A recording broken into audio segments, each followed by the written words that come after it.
ආයුබෝවන් අපයි පරිසරයයි YouTube channel එකට ඔයාලව සාදරයෙන් පිළිගන්නවා.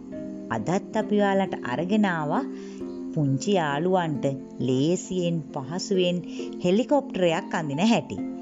අපි පුංචි හැඩතල ටිකක් භාවිතා කරලා කොහොමද හෙලිකොප්ටර් එකක් අඳින්නේ කියලා බලමු. ලස්සනට රවුමක් ඇඳලා ත්‍රිකෝණයක් ඇඳලා පුංචි ඉරි කෑලි ටිකක් ගහලා ලස්සන හෙලිකොප්ටරයක් අඳිනවා. පුංචි යාළුවෝ හරි ආසයිනේ හෙලිකොප්ටර් එකට. ඉතින් ඒ නිසා මේ විදිහට ලේසියට හෙලිකොප්ටර් එකක් අඳින්නේ කොහොමද කියලා බලන්න. ඔයාලත් හෙලිකොප්ටර් එක මේ වගේ ඇඳලා ලස්සනට පාට කරන්න. ඒ වගේම අපයි පරිසරයයි YouTube channel එක subscribe කරලා නැත්නම් තාමත් subscribe කරලා අපිත් එක්ක එකතු වෙන්න.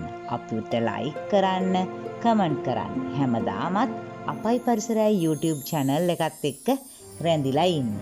ඉතින් අපි මේ චිත්‍රය අවසානයේ දක්වාම බලන්න කොහොමද ලේසියෙන් හැඩතල ටිකක් භාවිතා කරලා චිත්‍රය අඳින්නේ කියලා. රවුන්ඩ්, ත්‍රිකෝණ, ඉරි කියන ඒවා භාවිතා කරලා ලස්සන හෙලිකොප්ටරයක් මේ විදිහට අපි අඳිනවා.